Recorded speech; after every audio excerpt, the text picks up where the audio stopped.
After row over exclusion Manu to get Khel Ratna. क्या इसका हिंदी अर्थ हुआ? चलिए समझते हैं। आफ्टर बाद में, रो का अर्थ होता है विवाद, तो विवाद के बाद, ओवर का मतलब होता है ऊपर या को लेकर या की वजह से, किस वजह से? एक्सक्लूजन का हिंदी अर्थ होता है बहिष्कार या निकाल देना। तो निकाल देने को लेकर के जो विवाद हुआ, उसके बाद मनु टू गेट, मनु प्राप्त करेंगी खेल रत्न को। ठीक है, तो इसको समझने के लिए मैं थोड़ा सा डीपली इसको समझाता हूँ, हल्का सा डिटेल में।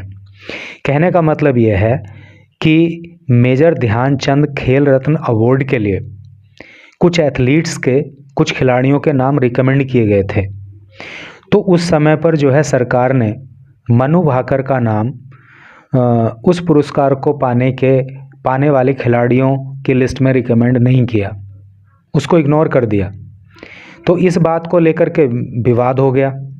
तो वही बात यहाँ पे बोल रहे हैं कि मनु भाकर के नाम का बहिष्कार करने के बाद, मनु भाकर का नाम अवार्ड पाने वाले खिलाड़ियों की लिस्ट में ना रखने के बाद जब विवाद हो गया, तो अब मनु को खेल रत्न अवार्ड दिया जाएगा। ये इसका कहने का मतलब है। तो चलिए पढ़ते हैं आगे, तो फिर सारी चीज़ें और भी क्लियरली आपको समझ में आएंगी। ये एक फ़ोटो यहाँ पे मनु भाकर की दी हुई है, और जो यहाँ पे लिखा है, चलो उसको पढ़ते हैं। यहाँ लिखा है फेसिंग क्रिटिसिज्म। फेस का मतलब होता है सामना करना, और क्रिटिसिज्म का मतलब होता है आलोचना। तो आलोचना का सामना करते हुए, फॉर इग्नोरिंग, इग्नोर का मतलब होता है नज़रअंदाज करना, और आलोचना का सामना किस लिए? फॉर इग्नोरिंग, नज़रअंदाज करने के लिए मनु भाकर को फ्रॉम द लिस्ट से ऑफ रिकमेंडेड एथलीट्स। रिकमेंडेड का मतलब होता है रिकमेंड का मतलब होता है सिफारिश करना, और रिकमेंडेड का मतलब जिनके सिफारिश की गई। तो ऐसे athlete for the major Dhyan Chand Khel Ratna award. यहाँ तक का ही मतलब पहले समझो। कहने का मतलब यह है कि मेजर ध्यानचंद खेल रत्न अवार्ड के लिए जिन एथलीट या जिन खिलाड़ियों का नाम रिकमेंड किया गया, जिनके नाम की सिफारिश की गई, तो उस लिस्ट में मनु भाकर के नाम को इग्नोर करने के लिए, मनु भाकर का नाम उस लिस्ट में नहीं रखने के लिए जो आलोचना का सामना करना पड़ा, तो उसके बाद क्या हुआ? द गवर्नमेंट अनाउंस्ड, तो उसके बाद सरकार ने घोषणा कर दी। किस बात की घोषणा कर दी? दैट की the Paris Games double Olympic medalist, की जो पेरिस गेम्स में डबल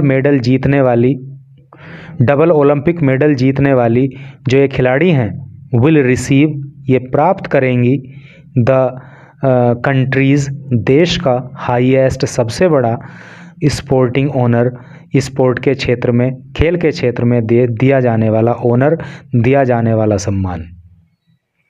क्लियर हो गया ना मामला? यानी कि पहले तो लिस्ट में उनका नाम शामिल नहीं किया सरकार ने, जो मेजर ध्यानचंद खेल रत्न अवार्ड दिए जाने वाले खिलाड़ियों की लिस्ट तैयार की गई, तो उस लिस्ट में मनु भाकर का नाम नहीं रखा। तो इस बात को लेकर के काफ़ी विवाद छिड़ा, सरकार को आलोचना झेलनी पड़ी। तो उसके बाद सरकार ने जो है अब मनु भाकर को देश का जो सबसे बड़ा स्पोर्टिंग ऑनर है, जो खेल सम्मान है, वो देने की घोषणा की। मनुज नेम, मनु का जो नाम है, वॉज इंक्लूडेड, वो शामिल किया गया, along with the newly crowned. Along with का मतलब होता है साथ, न्यूली का मतलब हाल ही में, और क्राउन का मतलब, देखो क्राउन का मतलब मुकुट से होता है ना, और क्राउन का मतलब मुकुटधारी, जिसको मुकुट प्राप्त हुआ हो, जिसको एक पदवी मिल गई हो, एक सम्मान मिल गया हो। Newly crowned world chess champion, जो वर्ल्ड चेस चैंपियन हैं, जिनका नाम है डी गुकेश। कहने का मतलब यह है कि मनु का नाम अब जो है जो डी गुकेश हैं, जो वर्ल्ड चेस चैंपियन हैं, उनके साथ जो है शामिल कर दिया गया है। अर्थात डी गुकेश का नाम तो अवार्ड पाने वालों की लिस्ट में पहले से ही था, मनु का नाम नहीं था, तो अब मनु का नाम जो है वो डी गुकेश के साथ जो है शामिल कर दिया गया है। टेकिंग 2024 विनर्स एट 4, तो इन्होंने जो है चेस चैंपियनशिप में 2024 में जो है मतलब 4 बार जो है जीत दिलाई। किसने? डी गुकेश ने। इंडियन हॉकी कैप्टन, भारतीय हॉकी के जो कप्तान हैं, नाम उनका है Harmanpreet Singh. And para athlete, देखो पैरा एथलीट कौन होता है? पैरा एथलीट को मैंने यहाँ पे लिख भी दिया है, जो विकलांगता ग्रस्त खिलाड़ी होते हैं, अर्थात जो खिलाड़ी किसी न किसी रूप में विकलांग होते हैं, वो पैरा एथलीट कहलाते हैं। तो भारतीय हॉकी के कप्तान हरमनप्रीत सिंह और पैरा एथलीट, पैरा खिलाड़ी यानी कि समझ में आ गया ना आपको, जिनका नाम है Praveen Kumar, had already been nominated, तो इनको पहले ही नॉमिनेट किया जा चुका है फॉर द अवार्ड, इस अवार्ड के लिए, इस पुरस्कार के लिए। ठीक है, यानी कि पहले से ही अवार्ड पाने वालों की लिस्ट में जो पैरा एथलीट है प्रवीण कुमार, उनका नाम भी था। जो इंडियन हॉकी टीम के कैप्टन हैं हरमनप्रीत सिंह, उनका नाम भी था। जो world chess champion D Gukesh हैं, उनका नाम भी था। मनु भाकर का नाम नहीं था, तो उनका भी इन खिलाड़ियों के साथ अब नाम शामिल कर दिया गया है पुरस्कार पाने वालों की लिस्ट में। एट 18 साल की उम्र में, ये जो लिखिए ना एज लिखिए, एट 18 पर मतलब 18 साल की उम्र में चेन्नई बेस्ड, चेन्नई आधारित अर्थात चेन्नई के रहने वाले गुकेश रिसेंटली बिकेम, तो गुकेश कहाँ के रहने वाले हैं? चेन्नई के रहने वाले हैं और वर्ल्ड चेस चैंपियन वो हैं। तो गुकेश बिकेम, गुकेश हो गए, रिसेंटली का मतलब होता है हाल ही में, तो हाल ही में वो बन गए हैं द यंगेस्ट, सबसे छोटे, सबसे कम उम्र के एवर वर्ल्ड चैंपियन, यानी कि सबसे कम उम्र के अभी तक के वो वर्ल्ड चैंपियन बन गए हैं। किसमें? इन चेस हिस्ट्री, चेस के इतिहास में। यानी कि चेस के इतिहास में अब तक जो है डी गुकेश से कम उम्र का कोई भी वर्ल्ड चैंपियन नहीं बना था। व्हेन, जब, ही डिफीटेड, जब उन्होंने हरा दिया। डिफीट का मतलब होता है हरा देना, पास्ट इंडेफिनिट टेंस का प्रयोग है क्योंकि सब्जेक्ट ही हो गया और मेन वर्ब की सेकंड फॉर्म आ गई डिफीट की, डिफीटेड। और ये वर्ल्ड चैंपियन कब बन गए? सबसे कम उम्र के।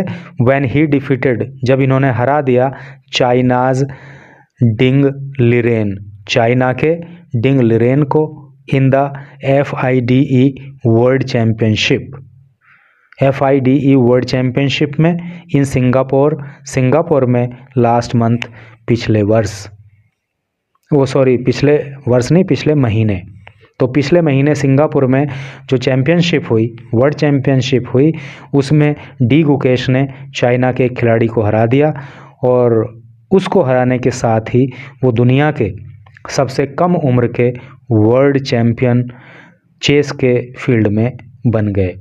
तो यहाँ पे आपको कुछ इम्पोर्टेंट इन्फॉर्मेशन मिली है जो आपको ध्यान में रखनी चाहिए। एक तो आपसे कहीं पूछा भी जा सकता है कि चेस के फील्ड में जो है अब तक सबसे कम उम्र के वर्ल्ड चैंपियन कौन बने हैं, तो आपको पता होना चाहिए कि खिताब भारत के नाम है और वो जो है मतलब 18 साल की एज में वर्ल्ड चैंपियन बन गए हैं चेस के मामले में। और दूसरी बात आपको ये ध्यान रखना चाहिए कि ये जो खिलाड़ियों के नाम लिखे हैं ना, कि डी गुकेश हो गए और हॉकी कैप्टन हरमनप्रीत सिंह हो गए और पैरा एथलीट जो है प्रवीण कुमार हो गए और अब जो है ये मनु भाकर भी हो गई, तो इन सब को जो है अब जो ध्यानचंद खेल रत्न अवार्ड है वो इनको दिया जाएगा। ठीक है, तो अवार्ड्स को याद रखना और डी गुकेश के बारे में जो इम्पोर्टेंट इन्फॉर्मेशन है इसको याद रखना। और कई बार ऐसे भी पूछ लेता है कि भाई कौन से खिलाड़ी का संबंध कौन से खेल से है, तो ध्यान रखना कि डी गुकेश का संबंध जो है चेस से है, हरमनप्रीत सिंह का संबंध किससे है, हॉकी से है। ठीक है, और मनु भाकर के बारे में तो आपको पता होगा कि ये किस खेल से संबंध रखती हैं। अच्छा, आप बताना हाँ इस बात को कि मनु भाकर का संबंध जो है वो कौन से खेल से है। ठीक है, तो इस तरह से ही करके न्यूज़ थी, छोटी सी न्यूज़ थी लेकिन इम्पोर्टेंट इन्फॉर्मेशन आपको इस न्यूज़ के अंदर मिली है। तो thank you very much for reading this news till last.